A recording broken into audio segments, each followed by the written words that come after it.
Okay, and we are now seeing Rad Dan, aka Dan Burkett, here in the Rad Industries. Nexen Tires Toyota Supra.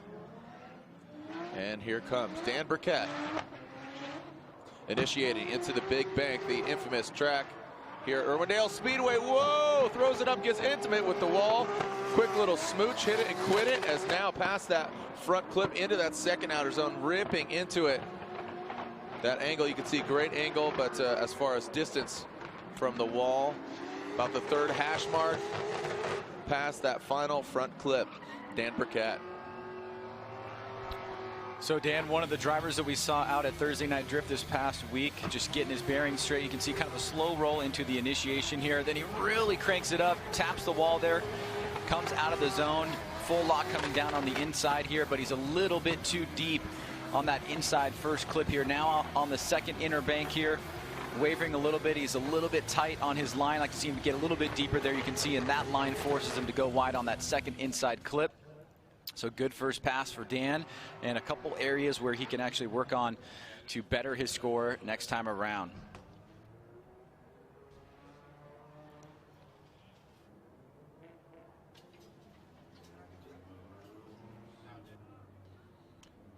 And now we are waiting for Dan Burkett's score. Dan Burkett's score, and we are seeing, trying to see who is on the start line ready to roll. Dan Burkett with a 58. A 58 for Dan Burkett.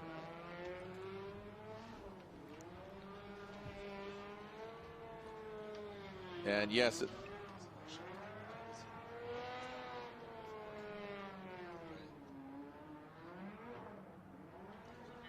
all right, Pat Gooden. Pat Gooden here on the start line. Black Magic Intense, hand-cooked tires, Huddy Racing S13. Let's see how the Florida driver, king of spring break, Pat Gooden, throws down here. Got O'Reilly Auto Parts on the hood. This is the O'Reilly Auto Parts title fight. And initiating now. Nice job by Pat Gooden. Let's see if he can throw some more angle on it. And he does. Nice job. Pat Gooden very settled there with his S13. Into that second outer zone, flying. Nice. Woo! Blending into the wall. Pat Gooden on a tear. Hangs onto the wall tough. Look at Pat Gooden using all of the cores. Pat Gooden with something to prove. I think he was better than Gooden. He was Goodener. Well, a great start here by Pat Gooden. You can see that initiation there, the 3, 2, 1 cones. The judges are looking for you to initiate probably the second cone or earlier, and he does stay deep into that zone there. Very smooth coming down off the bank. The angle judge, Andy Yen, wants to see the drivers have their rotation prior to that first inside clip, and Pat did it just right there at that last moment there. So good job, and then pushing out wide and tapping the wall there. So a lot of excitement by Pat Gooden. And Pat Gooden score in with a nice score of 85. So Pat Gooden with an 85.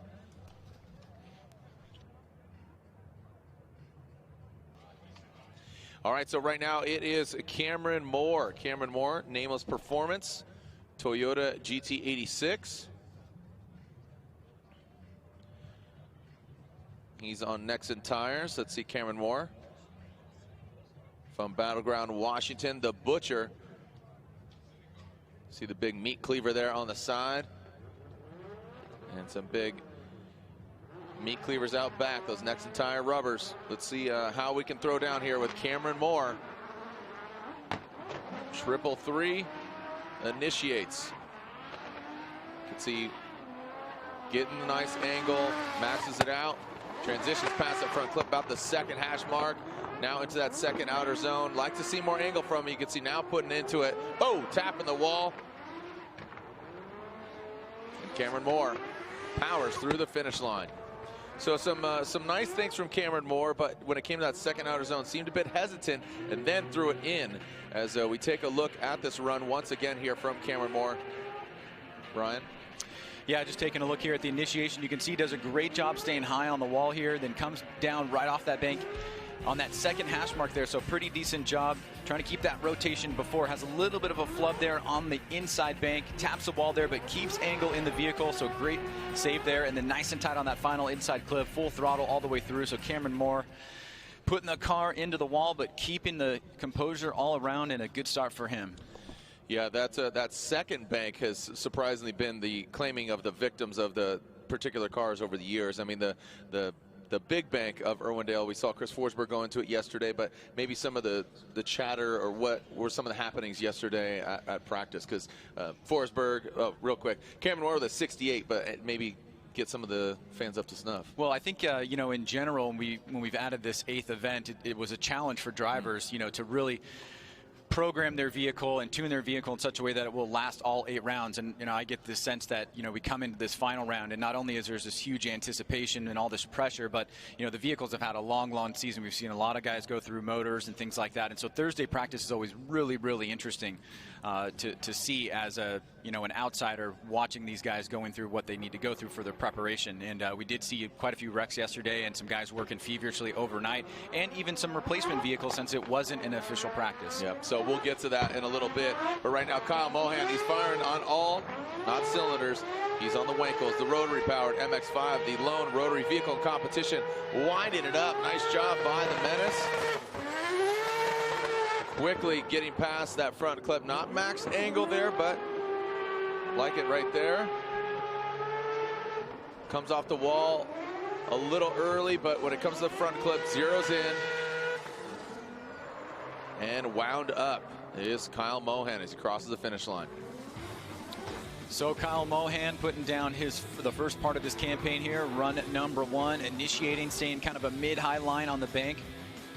Little tiny waver there, but keeps angling the car now down off the bank through this first inside clip. Great job rotating early, hitting that clip, then setting himself up here for the inner bank. The judges have a few areas on the track where they've designated some possible deceleration, one at initiation, one after inside clip number 1, and then one near inside clip number 2. We'll get more into that tomorrow for the head-to-head battles, but certainly there's a lot of throttle action, as we saw here from Kyle Mohan, on this course in general. So we talked about some of the issues, or some of the issues that some of the drivers had with their vehicle. So 67 from Kyle Mohan currently puts him into 3rd qualifying position, but notably Ryan Turk popped his engine. Chris Forsberg went into the wall. Christoph Bluch, he popped his engine, and you'll see in a little bit he's actually driving what would be considered, from what I understand, it was next season's car. He was just going to debut it, but now since he popped his primary car of the 2017 season, talking about the engine, supposedly just the nitro system didn't have the jets, boom, goes the dynamite. And you know, that's an expensive, the Mass Motorsports engine to replace, and can't just get one overnight. So what has now happened, his 2018 vehicle that was going to be debuted here is now his primary car. It's a beautiful looking car, the Eurofighter E92 BMW. So I believe we're going to be seeing that car out here in competition, as opposed to just sitting there static. So great looking car. But again, I know Juha Rintanen from Finland, we didn't see him in practice. He had, I believe he smoked his engine as well. So as you said, Ryan, just attrition, keeping it all together. From going from 7 to 8, it really pushes the threshold, because these cars are already wound up. I mean, average 1,000 horsepower across the field. Another story, Robin Nishida. He's claimed this is his final Formula Drift round. He's kind of hanging up his helmet, and he's just been an institution here in the Formula Drift family. So Robin Nishida, the Jerry Yang Racing GTR and Achilles radials, Robbie Bushido Blade Nishida, essentially his swan song here at the House of Drift, his final round of Formula Drift competition here in the States. Transitions past that front clip, nice job coming into that second outer zone, hammering down, nice job by Nishida, very smooth from him on that second hash mark. And what a storybook tale it would be if maybe Robbie just gets it all together and wins this event. Well, you know, you always hope for, you know, a really great ending to a wonderful career. Yeah. And that would be amazing for Robbie Nishida. We spent a lot of time with him in Japan. He's one of the FD Japan judges, so he certainly knows the criteria, and you can see it's manifesting itself here. He does a great job coming off the bank after that first inside clip. Stays pretty deep into that zone, very tight here on that final inside clip, and great throttle all the way through that nice smooth line that he arced from that second inside clip to the finish line. Exactly what the judges want to see there. So expecting a good score from him overall, a great first run, and he'll have one more to go as well. Yeah, that sun, you know, these guys, when they're coming off that bank, they're transitioning. You can see the sun could potentially be interference for these drivers in their eyes. 82 for Robbie Nishida and 82 for Robbie Nishida. As now we go back to the starting line. And that is Jeff Jones, the Doc Hankook Tires S14 of Jeff Jones, local LA area resident. Edelbrock supercharged LS under the hood. Never know what's going to come from Jeff Jones. Very unpredictable driver. Sometimes he just goes for the gusto. If the car's running 100%, expect something. He has a lot of track time here. He's one of kind of the Thursday Drift, what would you say, regulars. So Jeff Jones initiates. Well done. Well done there by Jeff Jones. Transitioning past that front clip into that second outer zone, melding his way into that wall. Woo! Nice job by Jeff Jones. Hangs it all the way out and across the finish line. Well, you know, as the season comes to an end, it's always fun to look back on each of the drivers' campaigns this year. And for Jeff Jones, I think he has had a tremendous season, really showing what you can do, you know, with a team that maybe doesn't have as much funding as everybody else. And Jones has really showed that he's got a lot of heart and an incredible talent, put together a very solid program here. And you can see that he just shines at these really opportune moments. And for him, this is a great first start. He's definitely got some opportunities to increase the score, but a great job overall by him in run number 1.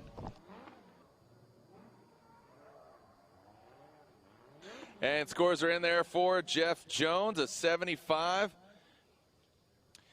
Jonathan Castro from Dominican Republic.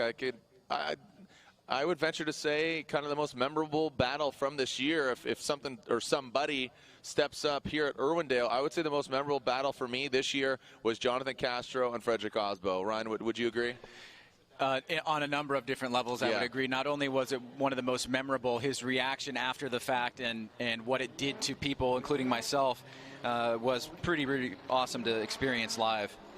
Jonathan Castro initiating in the Jadot Metal Dome Toyota Racing Toyota GT86 on Nexen tires. Leaves that big bang. Oh, kind of looked a little awkward there past that first front clip, but now a lot of angle from Castro. Really finding the code there and getting that GT86 to work. He's, you know, seen him at different events. I saw him earlier this week, and he's all smiles. He's really happy with where the car is at right now. Well, one of the most positive drivers in the series, always smiling, a super good guy. You can see here as he starts off, he's kind of on a middle line on the bank. I like to see him get a little bit higher. Gets that transition nice and early through that first inside clip. Keeps the rotation prior to the first inside clip. Better job here on this second outer zone, much closer to the wall here. And as he wraps through that final inside clip, you can see he's just right on that inside hash mark, exactly where you want to be. Throttles all the way through, keeps angling the car through the finish line, and gets run number 1 in the books. Jonathan Castro with a 78 for Mr. Castro. Part of that Boost Brigade, the clothing brand there.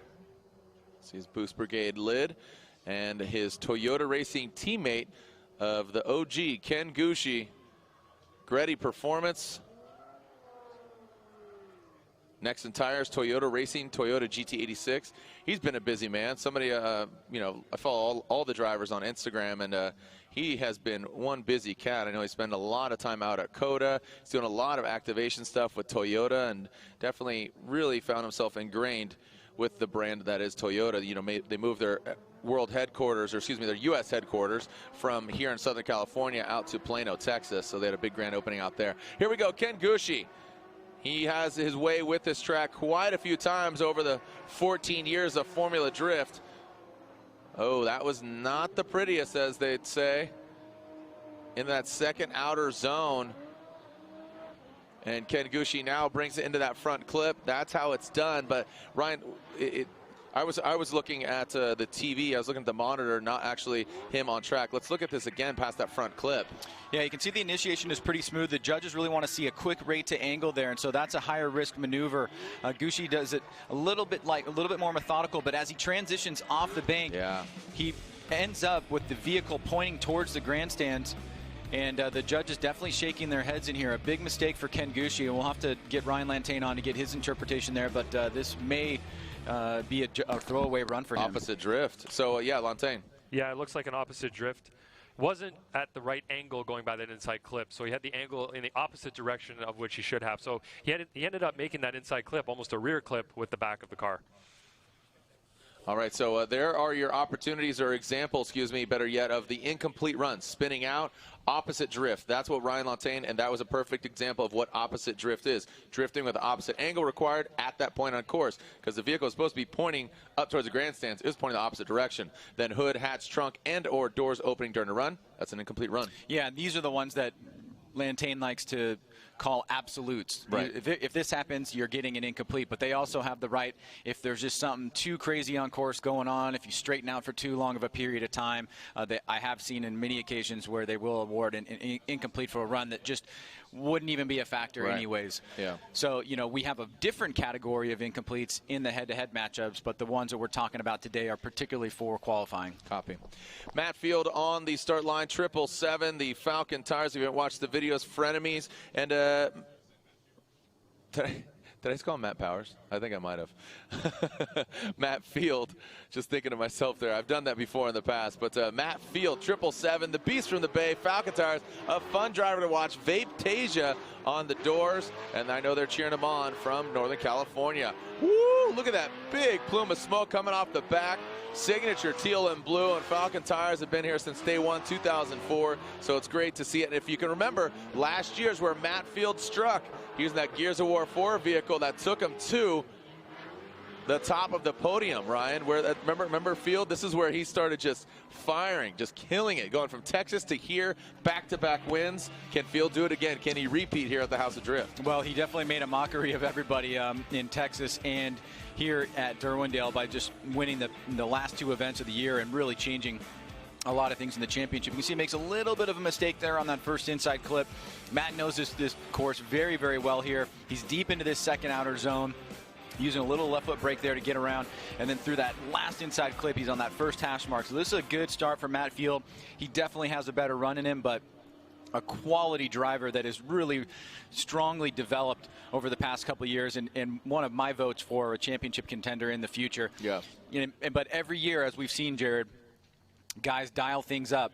Here you go with the score here. 78 for Matt Field. Go ahead. Guys dial things up. I think this year what we've seen with James Dean is he kind of introduced an external shock to the series and basically said, this is the level where I'm at. This is where my car preparation's at. And a lot of guys have had to make some adjustments to try to figure out how to beat James Dean. And I think that's really healthy for the series in general, to give guys something to shoot for. And I'm sure when we come back next year, no matter what happens here today, we're going to see another elevation in the series. You know, here's the big question. I'm trying to think of the past champions. Has a 2JZ engine won a championship? I don't think so. But anyways, right now it's all about LS Supercharged. Alec Honadell, fix your fuel in Juku Racing Hoonigan S14. He's on Nexen tires. He goes past that front clip, and now great angle from Honadell. Another one of those just rising stars, and just, oh, buddy, it looks like he will hang on to it and drifts through. So here we go. Alec Honadell initiates there. Starts off a little bit low on the bank, now moving his way up. Stays inside that zone, transitioning here on that second hash mark through that first inside clip. Now he really does a great job here on the inner bank. You can see he locks into this line, gets good angle in the car. He's just about a foot off the wall there, right in between that first and second hash marker. Then really angles up to avoid hitting the wall there, and does keep what seems to be control in the vehicle through the finish line. But scary moment there for Alec Honadell, as run number one will be in the books for him. I was reminded by Andy Yen here, one of the judges, that a 2JZ won with under the hood of Daigo Saito's vehicle. And coincidentally, I would consider what James Dean and his effect on the championship, I called it the Daigo effect, and I would say now you got the machine effect, man. James the Machine Dean brought a whole caliber of vehicle, and it just shows you, you can have it wound up, you can have it pinned out, but you got to keep it together. Very, very similar as we take a look at this 83 here from Alicantadale. One thing that I was looking at when we were pulling historical clips from Irwindale in the past is that there was a point in Daigo's career, as short as it was in the first part of it, we'll see what happens in the future, right, is that he was undefeated here at Irwindale for 3 years in a row. That's right. He was a guy that basically would just come out and destroy everybody at the last event of the year, and there was a moment there where that had huge implications for other people's championship. Right. So, yeah, the Daigo effect has now become the machine effect, and we'll see how it goes. So, again, that seems to be the reoccurring theme, but regardless of even the championship, I'm just really excited to see, you know, we have our podium ceremony. It's going to be on track. It's already set up there, and just kind of sending this track off with well wishes and fond memories. So, Alex Hilbrun, the Inca Madness Racing RTS BMW. He is on Nitto tires, and this was a driver who has really just progressed. I would say this car from last year to this year, from Pro 2 to now, Alex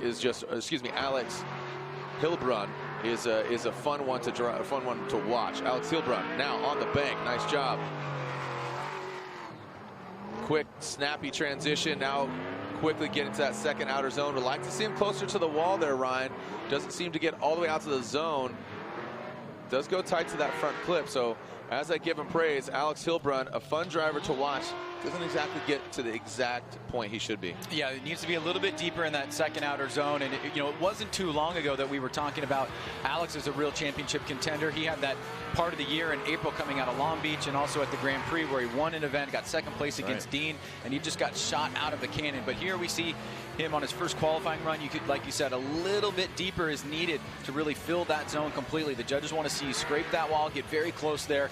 So he's got that inside zone. A little bit more work to do there, and he will get a score here. He will be in the top 32 no matter what, but looking to place as high as he possibly can. Like we saw with the top 10 drivers right now, there is just a very, very small amount of points separating 10th place to 3rd place. Yeah, I think just the variance is crazy. Yeah, I mean, it could go any way depending on how people finish up. Another 78. 78 seems to be a reoccurring score here from the judges, but I'd have to say that's kind of where everybody's shooting. So Alex Hilbrun with a 78. But yeah, I was just saying, it's crazy just the caliber of drivers. Talking to Chelsea DeNofa before today's practice, and he's just saying just the progression. It's all killer, no filler. You know, the field is just so strong, and if you're going to want to compete in Formula Drift, you know, I'm going to put it out there. If we had top 16 drivers instead of a top 32 and we didn't have the bye runs, it would still be just all killer, no filler. We'd hurt some feelings, but, you know, not having those bye runs, how would that change the landscape? You know, it's very interesting because people, you know, they're like, oh, we don't have a 32-car field. Well, I got to say, because some are scared, dude. I mean, you really got to bring it here against these competitors. JTP, Justin Pollock, happy Friday 13th. He is car number 13, the Roush Performance. Falcon Tires, Ford Mustang of JTP. He was really impressing the judges earlier in practice, but I'd like to see him higher on that bank. Wow, Justin, you can hear that thing. It is wound up. He is hammering down in that second outer zone and then powering through the finish line. Woo! JTP, definitely a smoke machine, but another scenario of where it didn't seem like he was putting the car in the right places. Well, historically speaking, Justin has always been one of the most exciting drivers to watch here. He's had some success. You can see right there a little bit less angle than you'd like to have. You want to see you maxing out the angle, staying up high near that wall. Does a better job reconnecting that first inside clip. And right here, banging off the throttle, stays much deeper into the second outer zone. Great angle here. Full lock and then right through that first inside clip. So did a great job on the lower bank. Some slight improvements could be made on the big bank there, but, you know, we've seen Justin, you know, fight for championships in the past, and we've seen a lot of his driving over the course of this weekend in the past result in some of the most dynamic, exciting things, whether it's battles or we've seen wrecks from guys. Justin is one of those 100% all the time type guys, and it's one of the reasons why he's one of the top drivers in the series. 79, a 79 for Justin Pollock. Yeah, I mean, the memory for me here with Justin Pollock is when basically Dai Yoshihara get the championship, got it wrapped up, boom, crashes. It's Justin Pollock's opportunity. It's his championship. Boom, he crashes. I actually did have expletive vocabulary at that event because of those two incidents, and that's why I remember it. But that's when Justin Pollock that was crazy. You're talking about the Dai championship year? Yeah. And then it was Pollock's to have. Tyler McCord was Pollock, D-Mac, Dai. And those 4, I believe, if my memory serves me correctly. And then Tyler McCory ended up winning that event. Yep. It was his last event with his old team, and him winning and beating D-Mac gave Dye the championship. Crazy. Well, Chelsea Denofa, and he was saying he's loving this car. He says, it's a soft setup. It's unique. We've seen the 3-wheel motion all year, and we're going to see it again here at Irwindale, that BC Racing Ford Mustang RTR. Ford Performance. Look at that, locking up that front left. You can see it coming to a halt. The Nitto tires go round. Man, he is flying through the track. These guys are really dancing with that wall after that final front clip. But Chelsea Denofa, I mean, they've been expecting him to really deliver. He might do it here at Irwindale, man. Well, for my money, he's been one of the most exciting drivers to watch this year. You can see on the bank, he kind of starts off high, goes down low a little bit, then brings it back up. But his driving is so aggressive and dynamic. It's right on the razor's edge every time.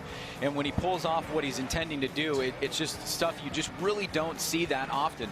Stuff like this right here, going way deep, big angle. They're nearly hitting the wall, but making it look stylish and cool, and starting off with a pretty solid run. And we know that he's got a better one in him. Again, this is run 1. If you're just tuning in, we are live here at Irwindale Speedway, the House of Drift.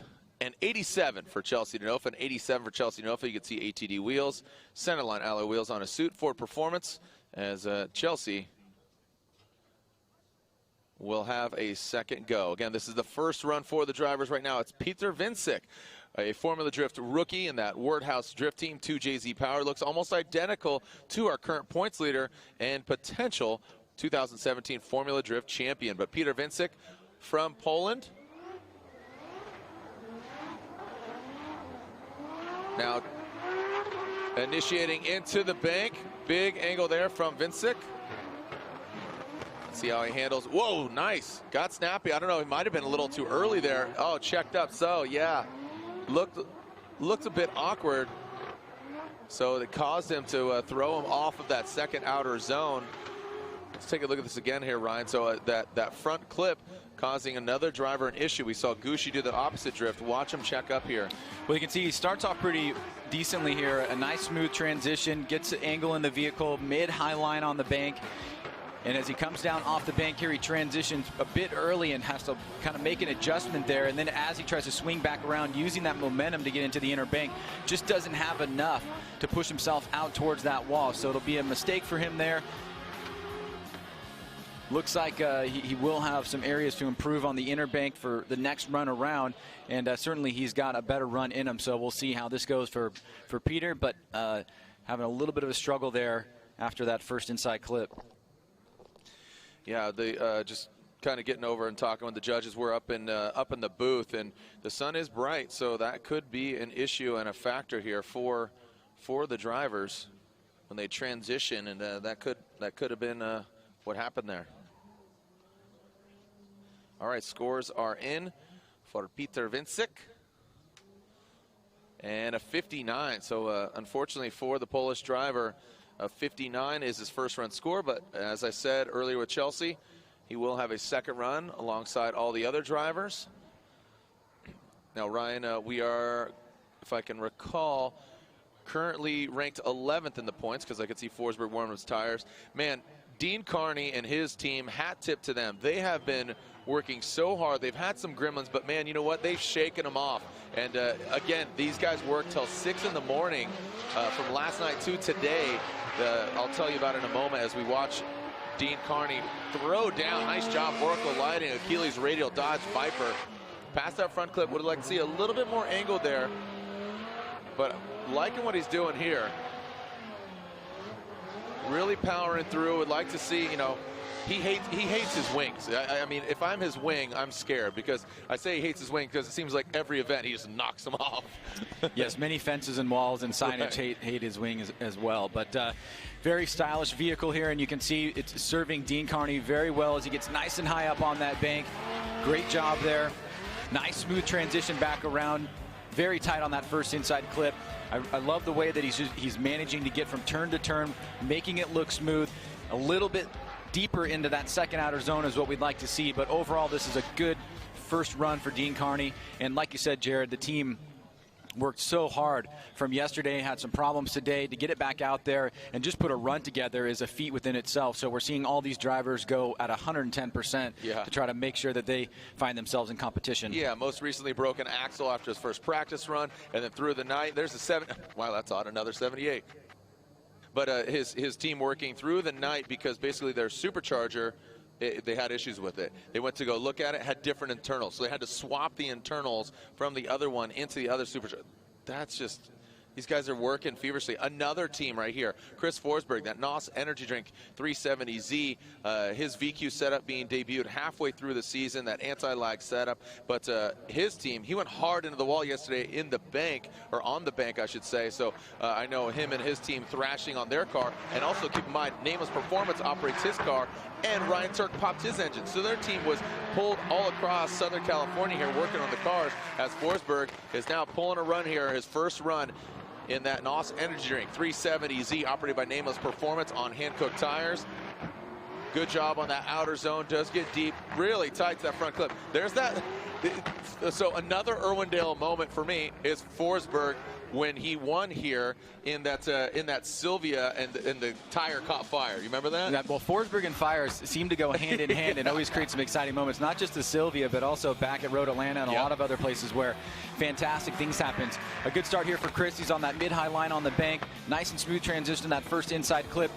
Great job here on the inner bank. You can see really trying to reach that back bumper as close as he can. Comes off a tiny bit early there, and then there's the fire coming off the left rear wheel. Wow. But as he pushes through the finish line, you can see just a few little embers remaining there. So for Chris Forsberg, a good start from him, and he'll have another run to go. And we've seen for him, you know, it's been more or less an admitted developmental year for him. Last event, it finally clicked for him, got on that podium, got that second place after 6 podiums last year, 3 championships, pretty much the most winningest driver in terms of championships in the history of Formula Drift. So excited to see what the offseason brings for him and what he's going to bring to the series next year. Yeah, no, most definitely, and that VQ engine setup is it's just changing the game. But an 86, a great score for him, and 86 for Chris Forsberg. Currently puts him into the #2 position as we make our way into the currently ranked top 10 drivers, as Forsberg coming to this round was ranked 10th.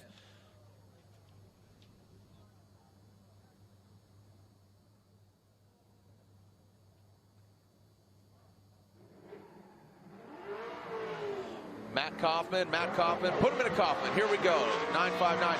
I was really expecting some big things from him at Texas. Some wavering here out of the gate, but dropping down quite a bit here. That Ford V8 powered S13. Very fun driver to watch. He's coming in hot here, that second outer zone. Seemed shaky on the first portion, but now seeming cool, calm, and collected. World War Kaufman. As Matt crosses the finish line, liking the dark black chrome front nose, looking like a fighter pilot as we look at this again. So you saw that right there. He had some wavering, comes down off the bank, and now seems to find his happy place.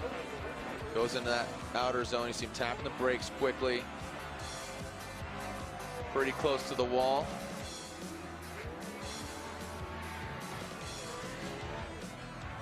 All right, a nice job there. And Matt Kaufman with a 77. All right, so Kaufman with a 77. And moving on to our next driver, Daijiro Yoshihara.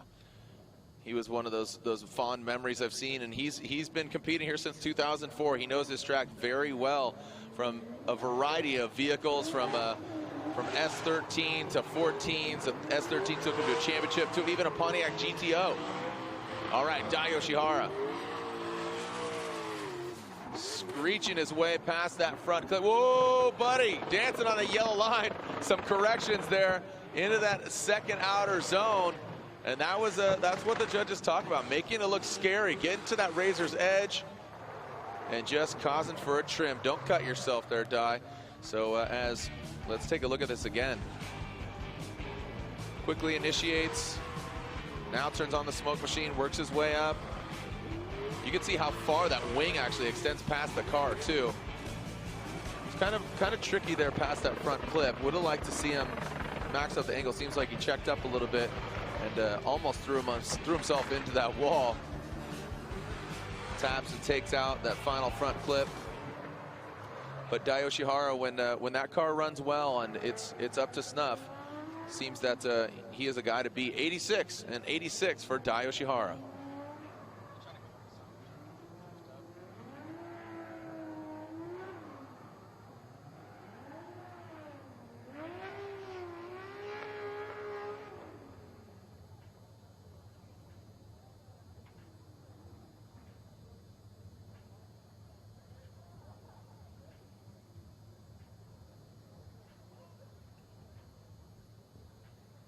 All right, right now on the line is the Gum Out hand-cooked tires, nameless performance, Toyota Racing GT86.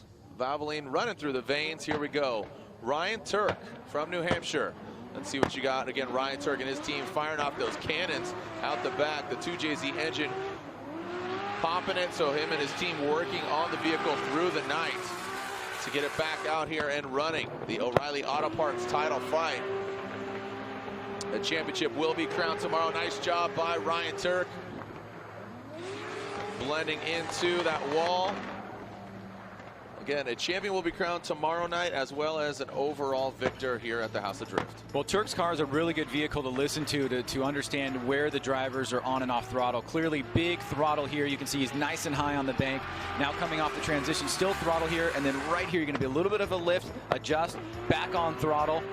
And then a second little lift right here as they come off this inside bank right about here, and then back on throttle through the finish line. Now those areas, as we see Ryan Turk finish up a really solid run, those areas we're going to be pointing out tomorrow in head-to-head as the deceleration areas where the drivers in the chase position know what the lead driver more or less can or can't do in these particular areas. Well, he's driving a Toyota Racing Toyota GT86, so why not give him the score of 86? Ryan Turk. Hey, buddy. So, yeah, as Ryan Turk finishes out his run, we are seeing Michael Essa, a former Formula Drift champion, Essa Autosports Achilles Radial BMW. Looking strong there from, talking about Michael Essa here, getting back behind the wheel of a BMW. Seems like he found his happy place as well. So, here comes Michael Essa through that start chicane. Initiates into the bank. And there he goes, throwing some more angle on it halfway through. Pulls down into that first front clip. Well done, very smooth. Not very aggressive or flicky. Whoa, look at that. You can see him shredding some fiberglass. Shred it, bro. Past that final front clip, and Essa getting a little body work there. Look at that back end, getting thrashed. Well, this has been a top-notch year for Michael Essa. A lot of strong performances, just looking great overall. Here he is on his first qualifying run. Starts off mid, moves up higher towards the bank. Big throttle here through this first inside clip, right on that second hash mark. And then basically right back on the throttle through the inside bank here. Taps the wall, keeps angle in the vehicle. No major perturbation there off the wall. And then on that second hash mark there, throttle through the finish line. So nice job right there by Michael Essa. Good start for him. 88, Michael Essa is our current #1 qualifier. So it seems that Mike Essa smooth past that front clip. You can see where he is minus some points there, but smooth past the front clip, aggressive on that second, showed good car control, just put it together. There's still a lot of points available out there on the track, I would think. And you can certainly see that the judges want you to get near the wall. They want you to scrape the wall, and they're willing to allow you to have some minor adjustments to the vehicle as long as you keep the vehicle in lock there. So for Michael Essa, solid start for him. So you can see the current leaderboard there. Essa out front, Denofa right behind him with an 87. So they know, when I say they, meaning the Mustang RTR team, knowing that they could throw down. So Vaughn Gittin Jr. taking some tips from Chelsea Denofa, I have to assume. Into that second outer zone. What do you got, Vaughn? He's flirting with that wall, just saying, how are you doing? And now past that final front clip, gets tight to that first hash mark, closest to the front clip. Pretty solid run there. Didn't cause any body damage, but you don't necessarily need to do that. Well, the consistency, I think, is real key here. You can see nice initiation. He's on that line that is going up in trajectory higher to the wall. And then as he transitions, very tight on that first inside clip. back on throttle here, and then not tapping the wall, but so close to the wall, all the way through the zone, right here through that first hash mark, running his left wheel right out there, and then through the finish line. So yes, a good, solid first run for Vaughn Gittin Jr. overall for him.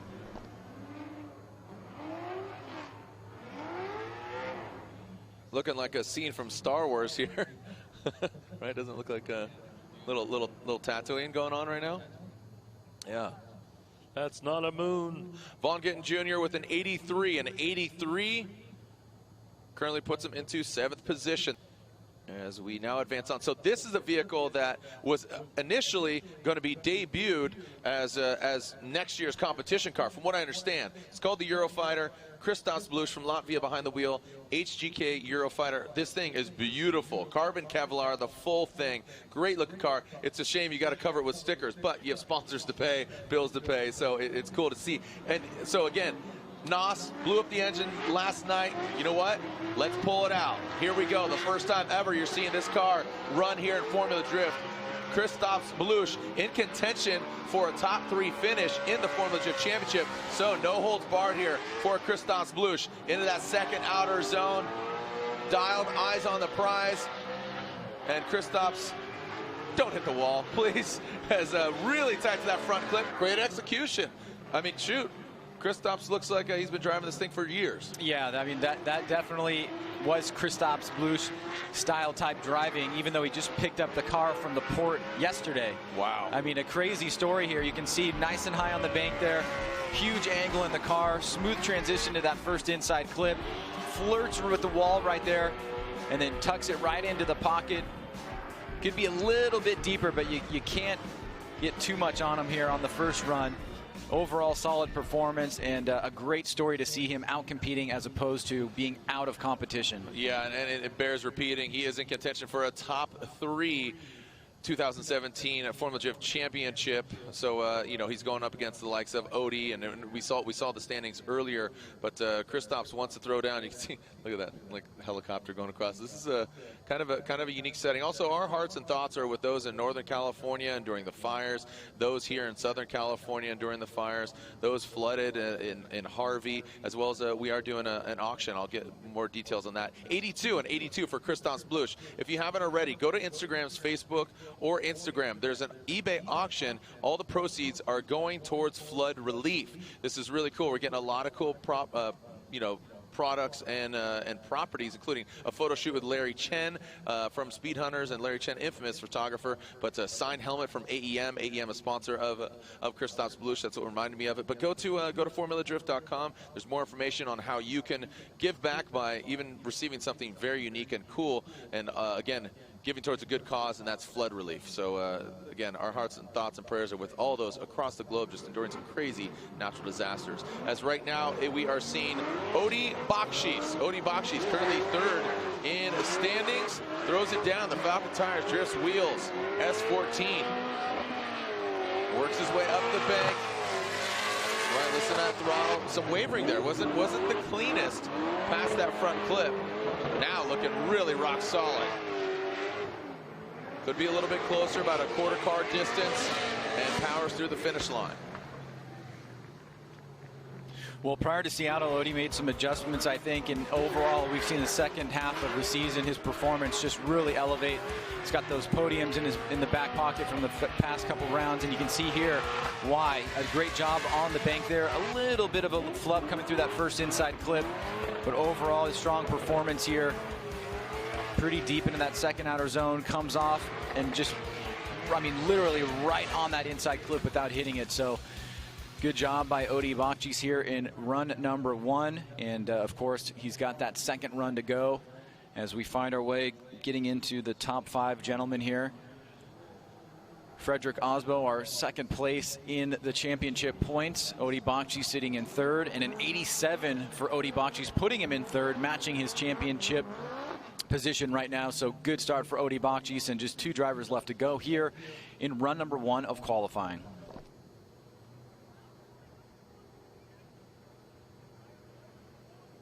All right, so as Ryan just said, we are now getting to the top 5 drivers, but right now currently standing second in points.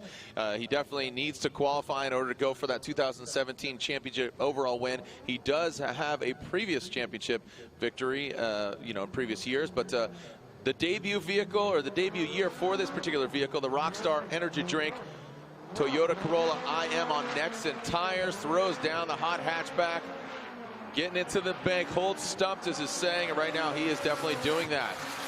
Past that front clip. Max angle, look at that. Well done by Frederick Osbo, the Norwegian Hammer. Wow, really close to that front clip. And well executed by Frederick Osbo. Again, in order for him to get the championship, he would basically need to win the event. Well, it doesn't even really matter what happens at this event, I think, for Osbo, if he pulls it out or not, or whatever happens between him and Dean. This has been a tremendous season for him, the debut year of this vehicle, and to come out and be not only in contention, but pull away from some of the field, and it just be a fight between Dean and Frederick Osbo is a huge accomplishment by himself and Papadakis Racing. And you can see there in his qualifying run overall, very few mistakes. He rolled right up on the big bank. He was nice and tight on that first inside clip. His transition into the inner bank was very smooth. He got back on the throttle early, and he pushed all the way through. So expect this to be a top score here for Frederick Osbo. Let's see what Osbo's got. Very clean run.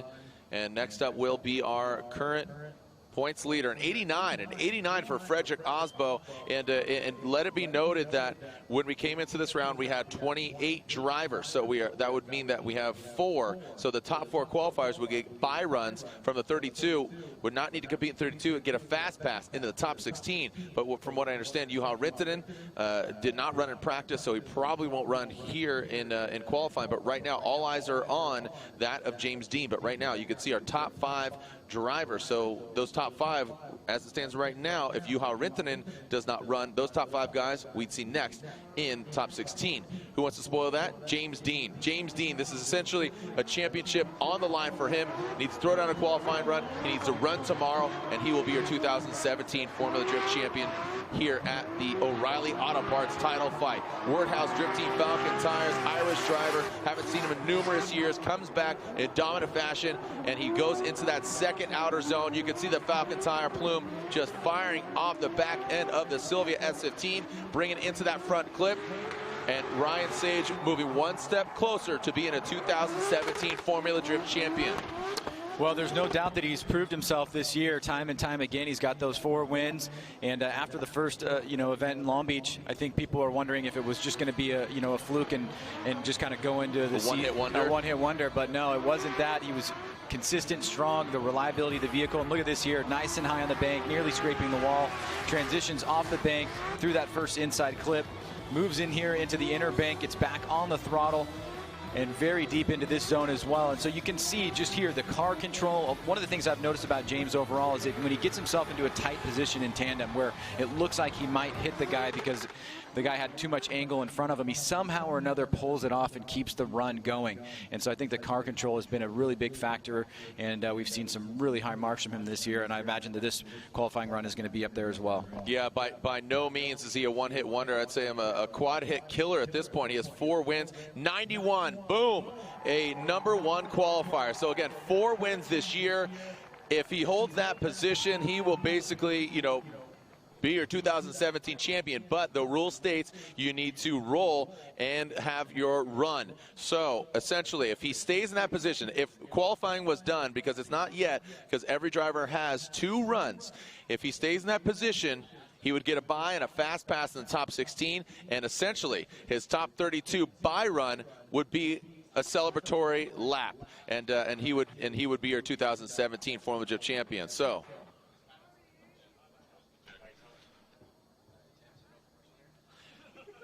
All right, so we are back to the bottom. All right, here we go. Farouk leaving the start line. Again, look at the top 5 leaderboard. James Dean, Frederick Osbo, Michael Essa, Chelsea Minofa, Odi Bakshis. That is after run 1 of qualifying. Farouk initiating way low on the bank, wavering, and looks like that will be a goose egg for Farouk, but he does have a score on the board. If I can recall, I believe it was a 50. But so again, we'll see him in top 32 competition tomorrow. All right, so right now Dan Burkett, Rad Dan as he is deemed, Rad Industries is his company. We'll see how rad he gets out here on the track behind the wheel of his Nexen Tires Toyota Supra.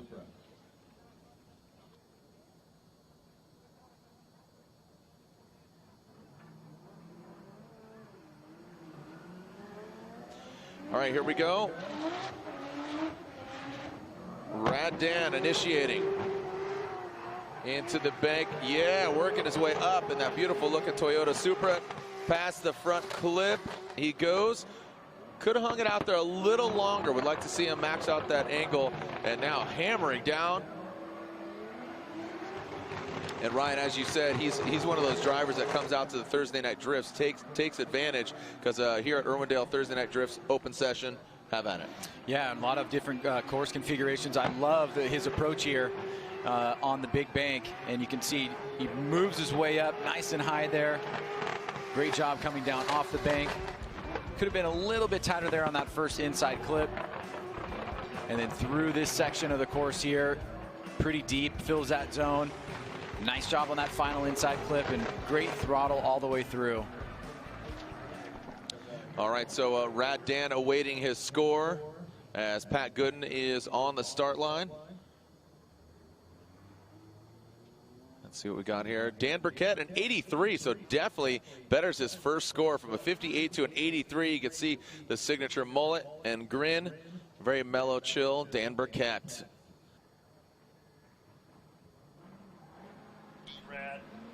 All right, Pat Gooden, Black Magic, intense. Don't camp in here. Hankook Tires, O'Reilly Auto Parts, S13. See him working that left foot brake. Really kind of, he is massaging that thing. Huddy Racing operating his vehicle. Now coming to that second outer zone. Way off of that outer bank is Pat Gooden. He does have a good score on his first run, but that will not better it, Ryan. Yeah, it was a good start for Pat, but the inside bank and the finish line, I think, are going to go really against him here. You can, like you said, Jared, a lot of left foot brake there, trying to utilize the tools of his vehicle, get his car where he wants it through this first inside clip here. Now watch this as he gets down on the bank, he loses some angle, pulls some angle out of the car, tries to almost kind of reinitiate here, and then as he comes around this last inside clip, right here he's going to lose angle and go straight through the finish line. So in my book, that's incomplete, but we'll see what the judges say. Yeah, I heard murmurs over there saying that it would be a score of a 0, so it would be an incomplete run. Kyle Mohan, Mazda Tricks, built to Apex. Mazda MX-5, Top 1 Oil. There are standings: James Dean, Frederick Osbo, Essa, Denofa, Bakshish, top 5. Robin Ishida, looks like he's warming up his tires. So again, thank you for your patience. We are back to being live here at Irwindale Speedway, the House of Drift. Had some oil in the burnout box, and now it's cleared up. Obviously, as Mohan lights a fire underneath his MX-5. Woo! Way off course is Mohan, brings it back on. That could have gone south very quick when he went north. And fortunately, he kept it off the wall, but Mohan loses his way here in his MX-5. Well, I think this is potentially going to be one of those areas where the judges are going to utilize their discretion here on this particular run in terms of giving an incomplete. You can see the yellow painted lines designating the outline of the course. You can see Mohan goes clearly 4 off there and then 3 off right here, so he's completely off course. And though he is able to pull the run together, it is a good thing that he has that score from run number 1, because my gut is telling me this is going to be an incomplete. Yeah.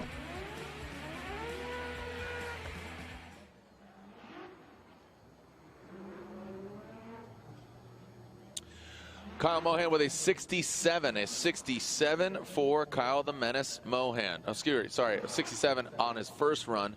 So just taking a look at that, and his first score will stand to be the better of the 2. Let's see what Robbie Nishida's got. Nishida with an 82 on his first run. And, you know, with this being his swan song, his final, what he's called his final Formula Drift season, final round here at the House of Drift, Irwindale, California. Definitely an institution here and really created and forged a great relationship with Achilles Radial. Really integrated role when bringing Daigo Saito over, but we'd love to see him on the podium. And what a fairy book story that would be if Robbie Nishida takes it to the top and gets on the podium here in this Jerry Yang Racing Top 1 Oil Achilles Radial GTR. Comes in that second outer zone. Again, an 82 on his first run. Can he better it right now? Don't know if exactly this will be superior to his previous run, Ryan. Well, had a little bit of trouble there on the inner bank, and he does have that solid score of an 82. Just puts him outside the top 10. Let's take a look at the run here from the beginning. You can see the initiation, slow roll into it, kind of making some adjustments in the vehicle, angle adjustments in the vehicle as he gets up on the bank. Nice angle there through that first inside clip, but then as he transitions, gets back on the throttle, he finds himself on a much lower line. Excuse me. Much lower line here. Takes out that second inside clip just by a little bit, and then through the finish line there for Robbie Nishida. So second run in the books, he's done for the day, and let's see where he ends up in the top 32. 82, it's an 82 on his first run, stands to be the better of the two. A 75. So what a great story if Robbie Nishida would win. I would say it'd have to be a great fairy tale story, not a fairy story book. Of all people, the Canadian actually corrects me. I go, what do you mean of all people? He says, hey, Ryan, you got those organic Oreos I see, dude? Yeah, they're back in the mix. So expect a Canadian level broadcast. Yeah. The all organic, non-GMO Oreos are in the mix. Here we go. Jeff Jones. Double J, relentless. Tapping the wall. Shred it, bro. Jeff Jones, Doc. Hankook Tires, S14. Love this dude. I want to see him throw down. Love to see Double J on the podium, man. Look at him. Getting wild with it, flapping. Fiberglass flapping in the wind, hitting that back tire. Wraps it around. Definitely an exciting run there from Jones.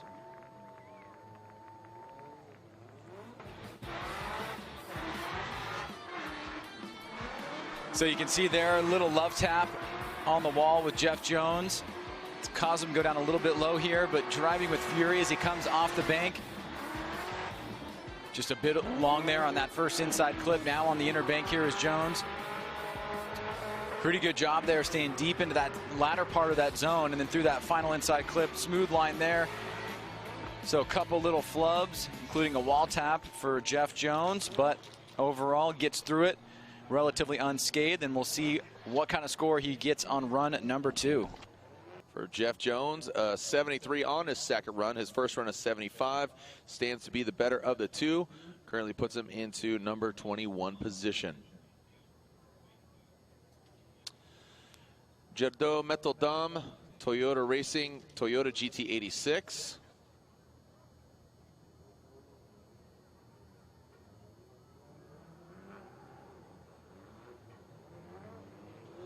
All right, so Jonathan Castro from Dominican Republic.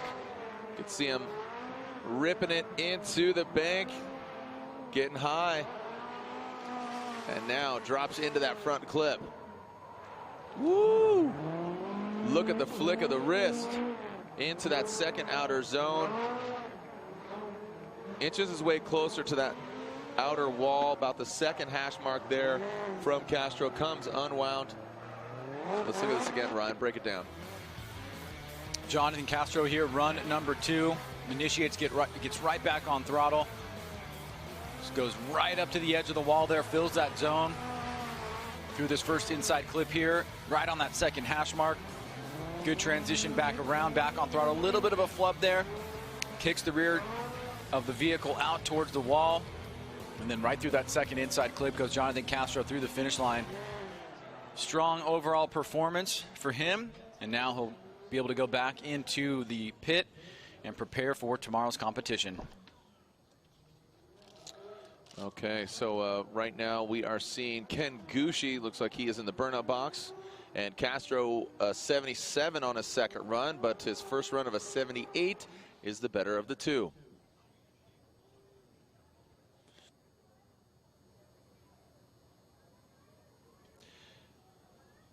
The Goosh, Ken Gooshi, Greddy Performance Nexen Tires, Toyota Racing Toyota GT86.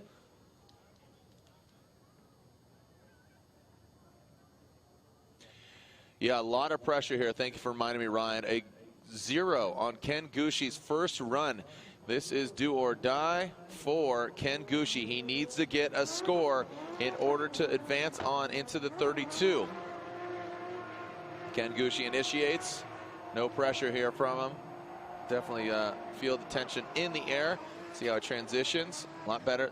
Still kind of, you know, wasn't exactly opposite drift, but wasn't as textbook as we've seen. Again, Ken Gooshi been competing here since 2004 and even previous to that. But has been competing in Formula Drift since the conception. Well, here's the initiation from Ken Gooshi. You can see he's on a mid-high line on the bank here.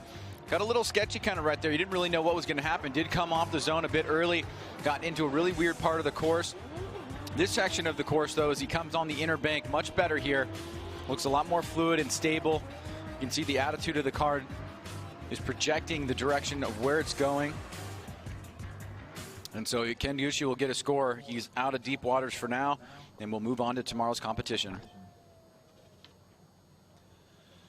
All right, so Ken Gooshi looks like he will be receiving a score. Not seeing any major reactions from the judges and seeing their heads down. So analyzing the run.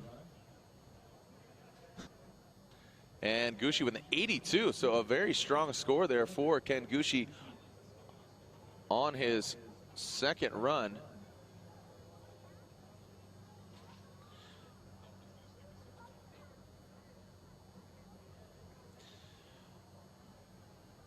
All right, so we are seeing Matt Field on the start line. Falcon Tires, the Drift Cave, Lucas Oil, Vape Tasia, S14. Rotiform wheels on the corners and Falcon Tire rubbers wrapping them up. Again, you can see the top five. James Dean still leads the pack, 91, 89, 88. Where is Matt Field going to land? He won this event last year. You know he's got it in him. Flames shooting out of the back.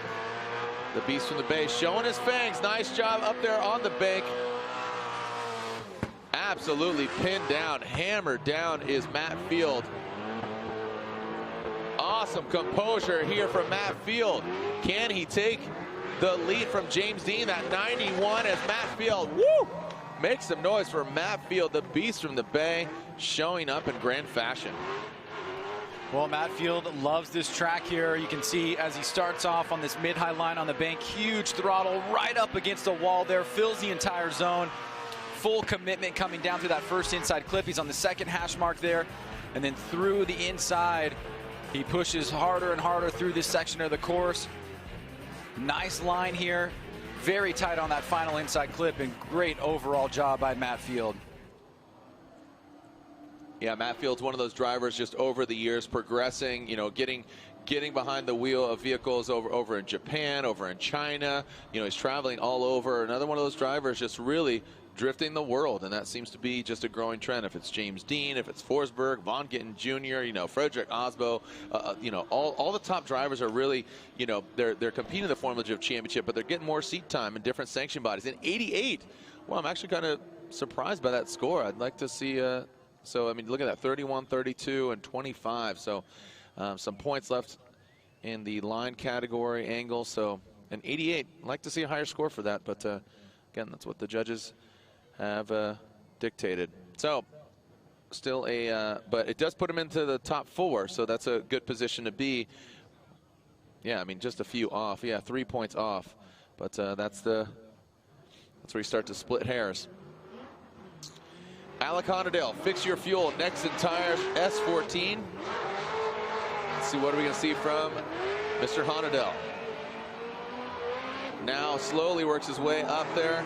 Looks like he might have tapped it. You can see that headlight poking out just out of camera view there.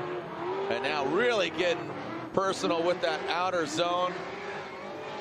Irwindale, whoa, buddy, lifting up, throwing sparks. Does cross the finish line, but some collateral damage there on Irwindale's vehicle. Well, 2 areas on the course where he made contact, and it did have a little bit of an impact on his run.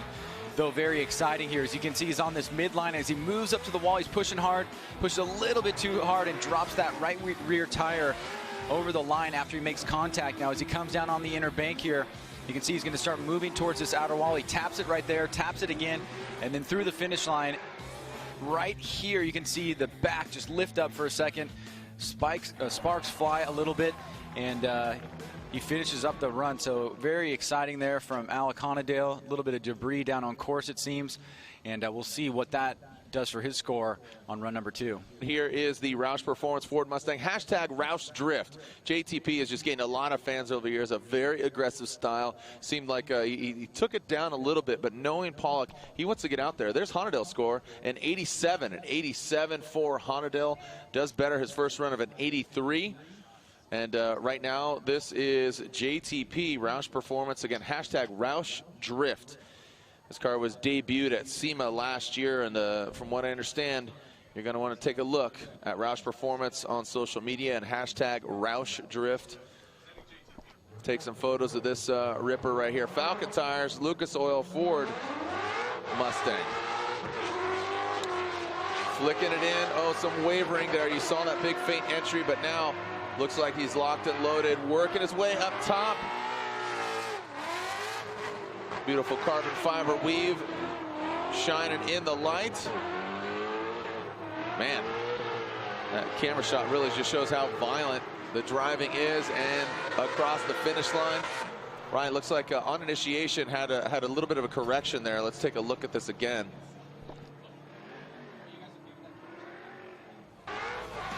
Let's take a look at this here, Jared. Snappy initiation, a big rate to angle, but he has to pull some angle out of it. Just didn't have it all the way there.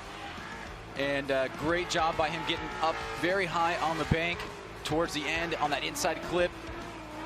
Nice move down here on the inside, getting very close to the wall there as he fills that zone completely, right underneath our cameraman there, and then through that last inside clip. So great job there by Justin Pollock.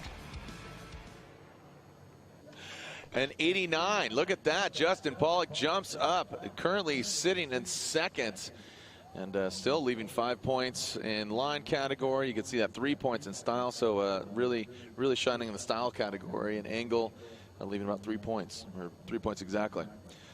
Another Ford product here behind the wheel, Chelsea Denofa, BC Racing, Nitto Tires, Ford Performance Mustang RTR. The RTR team.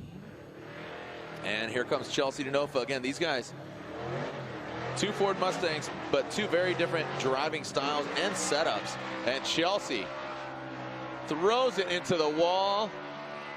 Nice job by Denofa. Past the front clip. The exhaust note, if you can hear it, is just echoing through. Irwindale, woo, look at that. Well done by Denofa, slamming into. And Ryan talking to Chelsea before qualifying here, he said he already went through his allotment of back bumpers yesterday. His allotment. His allotment.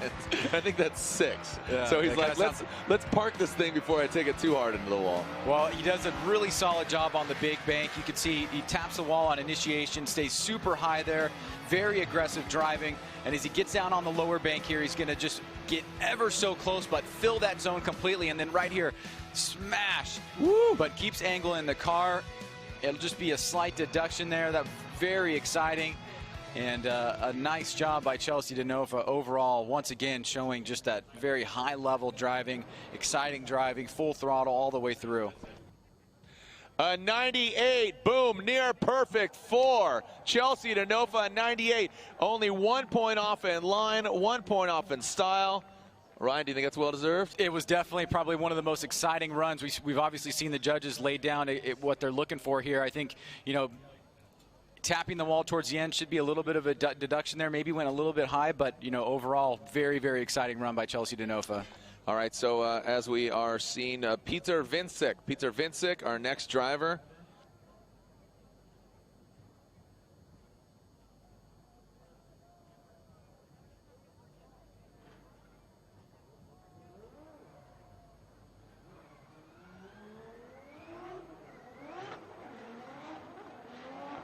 All right, so Peter Vincek from Poland throws it in.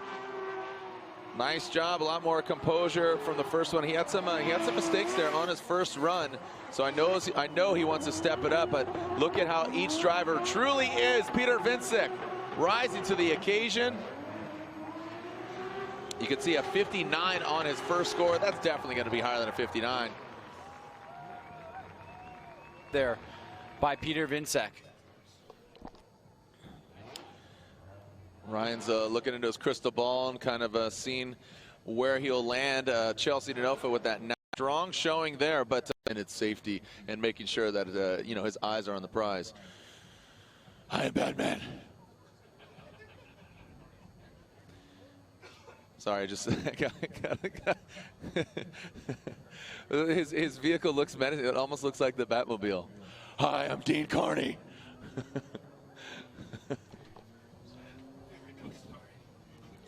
I work only in black and very, very dark gray. All right, so Dean Carney, Oracle Lightning, Achilles Radial, Dodge Viper. The Oracle lights are on. Let's see if he lights them up into the wall. Again, showing no regard for his wing. Let's see if he lives up to what I just called. There it is, see? Hi. There it goes. The winglet goes awry, and like to see bigger angle there from Dean on that front clip, but nice job here getting into position on that second outer zone. Right on that first hash mark. And as I said, he I don't know if he has a real allotment in wing plates. He just seems to just like make it rain wing plates. Well, let's take a look at this run here on the replay. A great initiation by Dean. Pretty good line being drawn here. Just bounces off the wall for a second there, but as he comes down on this first inside clip, like you said, Jared, maybe a little bit more angle there, and that would have helped him have a stronger transition to the inner bank where he could have locked into this line right here and really maximize those points. But overall, strong performance here from Dean.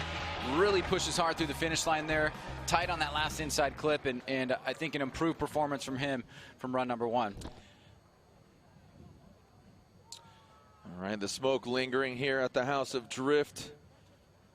It's really cool seeing a lot of the other drivers, seeing Dave Briggs here, Tyler McCory, a lot of them are out here, Corey Hosford, a lot of the other drivers just kind of paying their respects, if I may. 83 for Dean Carney. I say paying their respects because, again, this is the final event here at the House of Drift and has been dictated. Wow, as it is just lighting it up here in more ways than one, and the drivers, you know, just raising a stink about, you know, what's going on here, and how funky it is. You know, sometimes it just you know, you can almost taste it. You can almost taste what goes down here at Irwindale. If you've never been here before, you have to experience it. You know, you get to smell all the smells and just feel all the emotions and hear the cars. I mean, see all the sights. See all the sights. See all the sights. Yeah, and I mean, Ryan, you could. There's a certain smell that really resonates through. I can relate Irwindale. to it, you know. Yeah. All right. So right now it's Chris the Force Forsberg NOS Energy Drink 370Z. Put down a solid first run, but you know he wants to get one of those coveted top spots to get a by run. Works his way up the bank. He was dancing with the devil there, with the devil being the wall. Now you can see the fire horns coming out of the hood. Nitrous firing away, both down the throat. Wow, more flames being thrown out. Flames all over this 370Z, and Chris Forsberg. Again, that thing looks insane because you got, I call them the fire horns, you know, the anti-lag VQ. You look at pow, pow, and then fire shoots out the back. Yeah, this is a pretty fireball, really dude. Fun to watch from an aesthetics perspective. You see him working really high on the bank. You see that first spark come out through this first inside clip here on that second hash mark. More fire from Chris, more NOS coming down on this inside bank here. And then right here, the tire's going to light up just as we get out of this section of the course through that inside clip. Perfect job there. You can see the fire coming off at this point, but the run overall was phenomenal, and just aesthetically seeing the fire and blasting the NOS all at once, really exciting stuff there from Chris Forsberg. No better word than I can think of for Larry Chen would be, that's car porn. You know what I mean? Like that is photogenic as it comes, you know, fire coming out of the hood, fire coming out of the back, and you know, we'll see what kind of fire comes out of the judges for this run. And Ryan, we know, you know, you're on fire as well, as you know, crushing the announcing and crushing a lot of other things. But again, Forsberg, boom, a 92. So these drivers just really stepping up. A 92 for Forsberg, and puts him into third qualifying position. This is Matt Kaufman. Matt Kaufman, 9th in points, coming in. Car number 959. The Ford V8 under the hood of his S13. Next in tires on the corner. The reflective graphics really working out here. The black chrome nose drops down off the bank. Kaufman with a 77 on his first run. Looks a bit loose. Doesn't look like the normal Kaufman. I know he was going to go into the Final Four battle at Texas, and from what I understood and what I heard was that his engine popped. So it's great to see him back out here. But for me, Matt Kaufman looked like the guy to beat in Texas, and unfortunately suffered some mechanical failure. But again, a 77 on his first run. What do you think? Does he better, Ryan? Well, let's take a look at this here. He's mid on the bank. He has a little bit of wavering here, so he could do a better job there, locking into a line and being a little bit more fluid up on the bank. He does a pretty good job on that first inside clip. Here on the inner bank, a little more of the same, but deeper into this section of the zone here. You see, he still has a little bit of that wavering going on, but overall, a great job on that second outer zone. He was on that second hash mark through that inside clip there, and then through the finish line. So I don't remember his first score off the top of my head, but 77. his second score here, I would, yeah. Yeah, you think it bettered it? Close. Yeah. Like I said, the car doesn't seem to be just as tight as I've seen in previous rounds of competition, but you know, he does have a score. We will be seeing him in head-to-head. Where he lands, we'll see. See where he finds himself squatting down. A 75 on his second run, a 77 on his first run proves to be the better of the two. So Matt Kaufman, World War Kaufman, will continue tomorrow for him in top 32 action.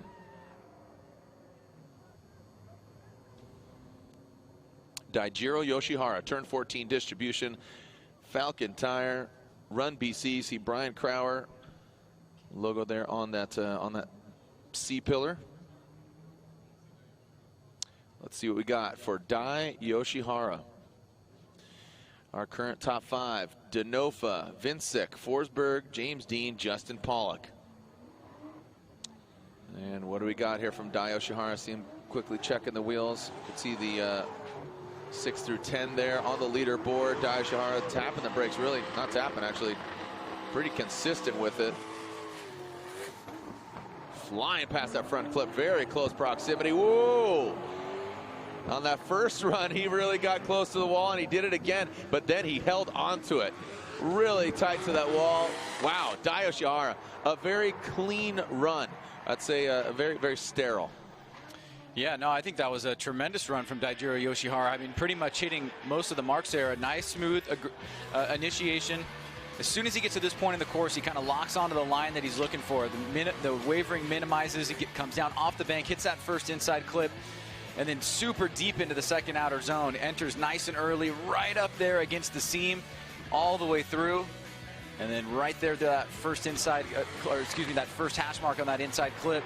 And you can see just pushing very hard all the way through, almost up on the inside bank here as he comes through the finish line. So great job by him overall, and I think it's going to be a pretty high score. Claims. Oh, wow, Ryan Sage, 94. Ryan was claiming a 95, and there he goes with a 94. Dai Yoshihara, as Ryan celebrates with a jovial dance, one that you cannot mistake as being Ryan Sagi. And Ryan Turk, the reflective gum out logo on the door, the gum out Toyota Racing Toyota GT86.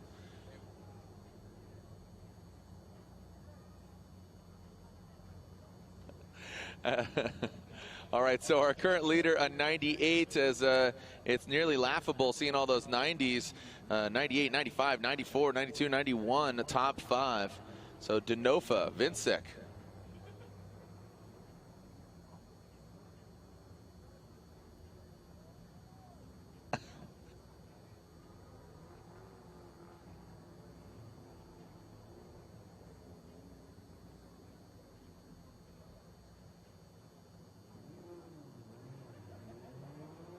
Here we go, Ryan Turk through the start chicane. Listen to that, man. And the rocket's red glare. Look at that thing just firing off. Oh, Ryan Turk. You can see the reflection of the taillights close to the wall, dropping down way out of shape here. Seems like he threw himself off. Ooh. Getting tight to that second outer zone. I mean, just hammered down. I mean, look, he's like, oh boy. That's not a good thing. Hopefully. No, it looks like the fire might have extinguished. Looks like the fire might have extinguished. You know, he's running the anti-lag, so similar to Forsberg. So there are flames firing off all over the place. Yeah, let's take a look here. I mean, the first half of this run, it was not what Ryan Turk was looking for. He comes off on the bank very weird, kind of comes off where nobody else had been. But the second half is pretty awesome to watch. He gets locked into this really deep part of the course, fills this zone really well. Now watch as he comes through this last inside clip here. Right there, you're going to see fire emitting from the vehicle, and it stays on for maybe 2 seconds there. Seems to extinguish, and it looks like the vehicle is still running. So we'll have to get some information from his team about what transpired once they take a look at the vehicle. But right now we're focusing on what score Ryan Turk is going to receive on run number 2. Yeah, fortunately for him, you know, he will be receiving a score. He did have a score on his first run. Where he lands now after the second, you can see we have safety over there. So let's take a look at this again, where I think the judges are actually calling up this replay because they wanted to take a look at the initiation. Remember the 3, 2, 1 cones. Right there at the Cometic sign is the third standing marker where drivers need to be initiating by. So my guess, in not talking to them yet, is that's what they were looking at. All right, so analyzing each run here as Ryan Turk finishes it out. Also, SEMA. You might have heard of the SEMA show and the SEMA organization. SEMA Ignited is the official SEMA show after party. If you have heard of the infamous show celebrating 51 years in Las Vegas, the SEMA show after party. Check out hundreds of the hottest rides from the trade-only SEMA show. Friday, November 3rd in Las Vegas. See Formula Drift cars in action, tracksters, hot rods, trucks, and more. Go to SEMAignited.com and use coupon code FORMULA for tickets. It's a really cool experience. If you haven't been to the SEMA show, it's a cool opportunity because basically all the cars that are on the show floor, a majority of them have a parade through the lot caddy corner. So I'll out there be emceeing. I'm actually emceeing the event, so it's cool, and there's going to be drifting. And again, all the cars make a parade through. It's a real party after the SEMA show. Again, that's Friday, November 3rd in Las Vegas. As Ryan Turk grabs a score of 79 on his second run and 86 on his first run, proves to be the better of the two. So looks like track safety taking a look at the course, what went awry. So when we come back, we'll take a look at Ryan Turk's vehicle, take a look at the track. We'll continue with more action. We are already into the top 10 drivers here on our second run. It's a beautiful night. Look at this up close and personal. Kaboom! Fireworks before the main event, the title fight. O'Reilly's Auto Park title fight going down tomorrow. We will crown a champion. Welcome back. We are live here at Irwindale, the House of Drift, Irwindale Speedway to be exact. O'Reilly Auto Parts title fight, the final round. 8 of 8 of the Formula Drift Black Magic Pro Championship presented by Blackview Dash Cameras. And we are seeing the ESSA Autosports Achilles Radial BMW of that man, Michael Essa. Hence the ESSA Autosports on the door. Wearing a little pink there in homage of his daughter, adorable daughter, wearing a matching driver's suit at the autograph session. That autograph session will be going down here later after qualifying. Taking a look at the schedule, autograph signing will be at 8 o'clock. It'll be a dedicated 8 o'clock. And also the GT4586 ride-along at 7:45. We have a driver's meeting later, but it doesn't include, obviously, the public. So Michael Essa, here we go. Send it. Michael Essa on his second run. Again, we are live here at the House of Drift. Smoke coming from the back of the car. That is always a good sign. Would like to see him closer to that outside zone. Now bringing into the second outer zone. Massive angle there from Essa. Like I said, proximity from him to the wall. Like to see him closer. Very smooth, but would like to see, again, some tightness. Well, let's take a look here at the second run from Michael Essa. Initiates the 3-2-1 cone. Gets on throttle here. He pulls a little angle out of the vehicle, and you'd like to see him be a little bit closer to the wall there. It would give him the right line to set up this inside clip. He's on that second hash mark there. And again, not really getting all the way out to the wall to fill that zone completely. Good angle in the vehicle overall, like you said, Jared, and then pushing through the finish line here. We'll see where that lands him. 89 on his second run, so an 88 wasn't good enough, and 89 on his second run puts him into 6th position. That's crazy, a score of 89, and he's only in 6th. Well, you can see there the big factor on that run was line. Yep. He had the most points deducted there. His angle was pretty good, and the initiation fluidity commitment had pretty high marks there on the style side of things. So the judges making it real clear that they want to see a better line. Here comes Vaughn Gittin Jr. Monster Energy Nitto Tire Ford Performance Mustang RTR 2010, I believe it was. Formula Drift champion. Let's see if he can get up there with his Mustang RTR teammate. Not as high as we saw earlier from Denofa. Looks like might be playing it safe here. But, by no means is it safe. He's still throwing it down right there. And he does just that. Oh, boy. More flames. Yikes. Definitely hard hit there towards the end. We've seen a couple guys lift up the back end there, but Vaughn, that was a pretty aggressive hit. Doesn't look like he popped the right rear. Looks like it was mostly the back trunk and bumper. You can see there he comes off that bank a little bit early as he comes into this first inside clip. He's on that second hash mark. Let's watch the inside bank here where he lines himself up very close there, touches the wall.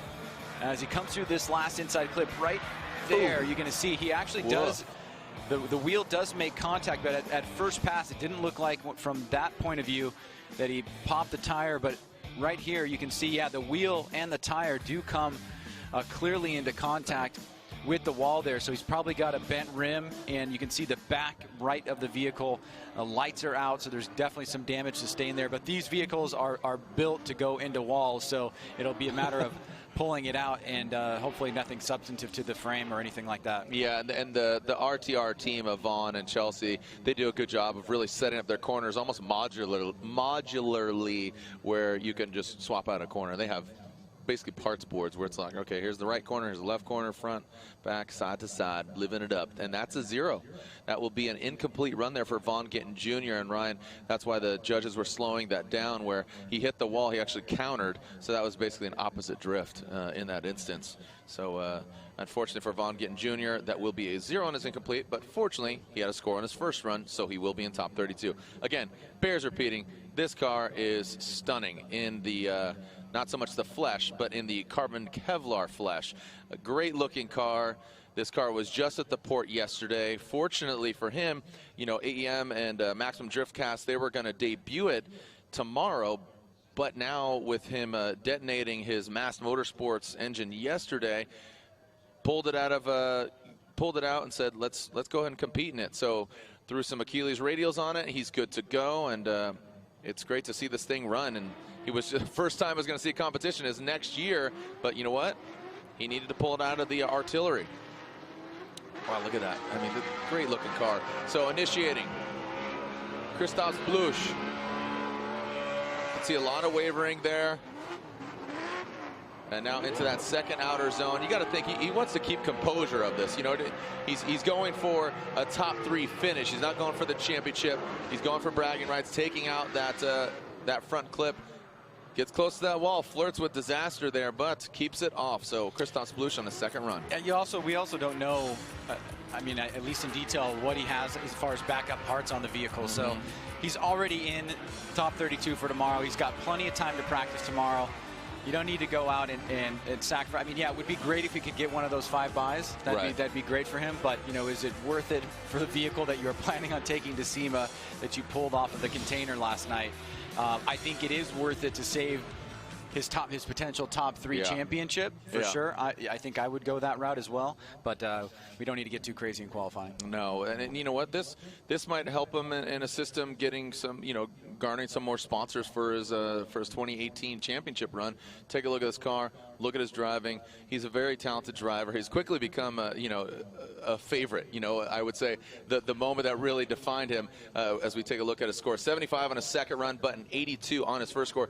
I wouldn't say that defined him, but a comical but a defining moment for him was when the 5-minute competition timeout basically eclipsed, and he powered off of the jack stands and smashed the jack stands. Not only that, Atlanta. If you watched our TV shows on CBS Sports, or if you DVR them, there are just some all-time classic interviews from Kristaps in there. He has no filter whatsoever, and it's blunt and clear, but it has a sense of comedy to it. So he's a fantastic gentleman. He really is, and the more you get to know Kristaps, on first face you meet him and you're kind of like, oh, this Russian cat. Well, first of all, he's Latvian. Second of all, he's a really nice guy. He's a father. Like he's a really, really good dude. So I can't say enough good things about him. And then he's a badass driver.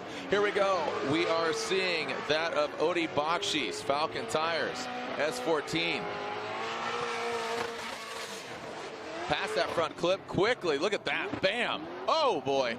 He is flirting. Whoa, buddy. And that will be an incomplete run. So I said badass driver because he actually came out with a video. So I'm actually quoting his video. I wouldn't, it's a family show. You're not saying a bad word. I'm not saying a bad word. So Odi Bakshis here. That will be an incomplete. Let's take a look and see if we can find out what happened here. It looks to me like a great save from Odi. He's kind of mid-line on the bank. Big angle through that first inside clip. Now coming out on the inner bank there, he has the front end kind of washes out, and he gets very, very near the wall. He may have actually made contact with it. It actually does look like he picked up a little bit of something there on the right rear, and that could have been extremely bad, but a great job of Odi being cognizant of what's going on, where he's at on track, pulls out of it and saves the vehicle. So good on him for saving the car. He will have an incomplete, but he's already in the show. That could have been disastrous for Bakshis, but he keeps his composure. As you can see, the Rockstar Energy Drink, Toyota Corolla IM on Nexen tires of Frederick Osbo, warming him up. He is your 2015 Formula Drift champion. As you can see, the stats there from Ski Norway, 31 years old, 1,000 horsepower. And, if you haven't been following the series, this is the freshman season, the first season this car's been debuted. Previously took a TC to his championship, but now this Toyota Corolla IM being debuted this year, and that's just a real testament to not only Frederick Osbo, but also his team, running a 4-cylinder turbo under the Papadakis Racing camp. They have won 3 championships because Tanner Faust, he has won 2 back-to-back champions previously. Frederick Osbo takes him 2015, and right now he's in contention of a 2017 Formula Drift championship. But, all signs are kind of pointing towards James Dean, but Frederick Osbo wants to get in the way here, as Osbo with an 89 on his first run transitions past that front clip into that second outer zone. Look at that, just turning on the smoke machine. The hot hatchback, there are no groceries back there, and if you did have some eggs, they are boiled because it is hot. As brings it past that final front clip, and that wall is definitely rocking a little 1-2 punch there towards the end. Well, Frederick Osbo, for a lot of, if there's any up-and-coming drifters out there, has really systematically put together a solid program on how to win battles, and he does it by utilizing his qualifying run as a starting point. He qualifies really high, and then he goes out and puts down a lead run that's something similar to this. It makes it really challenging for the chase driver to do the same when he's in the lead position, and because you have to win the lead and the chase and be the better overall driver, it just puts those drivers at a big disadvantage, and Osbo ends up hitting the wall there towards the end. Doesn't seem like it affects the vehicle too much, but he does already have a really high score, so we'll see how this does compared to the run number 1. Well, there's only one driver left, and that's James Dean, our current points leader, potential champion. Nearly 100 points separate him and Osbo, and as we said, he does get a score. Where he lands, will he get a fast pass into the 16? He does need to turn tires, and no, an 88 will stand on, or 88 will be his second run, and 89 on his first run is the better of the two. That holds him into 7th position. Again, this is unofficial because coming in, we do have some bye runs advancing on from qualifying. Next stop, top 16, because they will have a bye run in 32. So our final driver of qualifying, our final qualifying run of the year, our final qualifying run at the House of Drift. James Dean, again, hashtag FDIRW. Could this be a look at our 2017 Formula Drift champion? We'll find out tomorrow night. The O'Reilly Auto Parts title fight goes down tomorrow here at the House of Drift. Let's end this one with a bang as James Dean on his second qualifying run. Can he move up? He already has a 91. He is in the top 5 position. So right now, he is basically getting a bye into the top 16.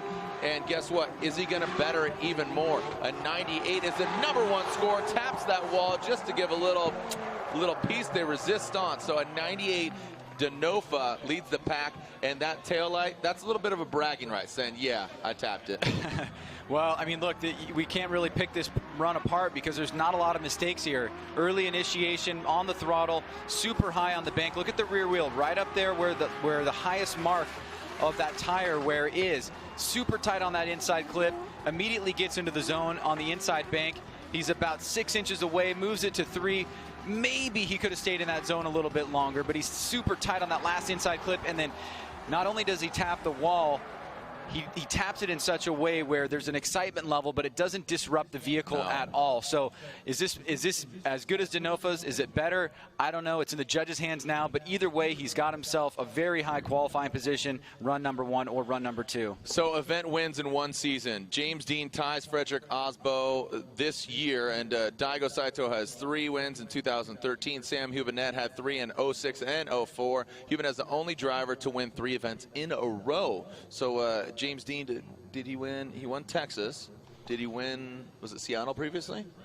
So yeah, basically, so not only would he have the most event wins in one season, but also he would tie Hubinet with 3 events in a row. And just a phenomenal driver, a great talent. Again, a humble guy. His mother and father here. There are a lot of Wirthouse drift teams. Car number 150, James Dean. Boom, 94. 94. He jumps up only 2 spots. He does not better that Chelsea Denofa. And Chelsea Denofa will be your Black Magic Top Qualifier Award winner. He gets some cash, and he gets a case of Black Magic Intense Tire Shine. So, again, thanks for joining us out here. It's been some exciting driving. Ryan Sage, anything to add? Great way to send it off here to Irwindale, and we'll be really happy to see all you fans there tomorrow for the sign-off. The O'Reilly Auto Parts title fight goes down tomorrow, the final round. Round 8 of 8, we'll crown a champion. We'll crown a winner. It's going down tomorrow.